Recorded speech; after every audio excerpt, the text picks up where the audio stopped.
Did you realise? చుట్టంతా మనుషులు. అప్పుడు దేవా నాకు సహాయం చేయని మొరపెట్టినట్టు ఎక్కడ లేదు. ఆకీషు రాజు దగ్గరికి వెళ్ళినప్పుడు దేవా నాకు సహాయం చేయి అని చెప్పడానికి కూడా వీలు లేదు.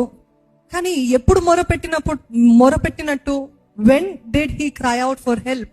ఇంగ్లీష్లో ఎలా ఉంటుంది చూడండి, 6th verse కదా. This poor man cried and the Lord heard him and saved him out of all his troubles. ఈ దీనుడు అంటే ఈ పనికిరాని వాడు, ఈ పిచ్చోడు మొరపెట్టాడు, దేవుడు ఆలకించాడు. దేవుడు సమస్త వాటిలో నుండి నన్ను విడిపించాడు, అతన్ని రక్షించాను.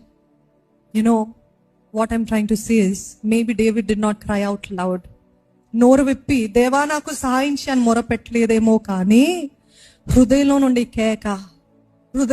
వచ్చింది ఆ కేక. దేవా ఈ మనుషుల నుండి నన్ను విడిపించు, నా ప్రాణాన్ని కాపాడు అని హృదయంలో తను చేసిన ప్రార్థన యెహోవా ఆలకించాడు. నమ్మిన వారుంటే హల్లెలూయా అని చెప్తారా?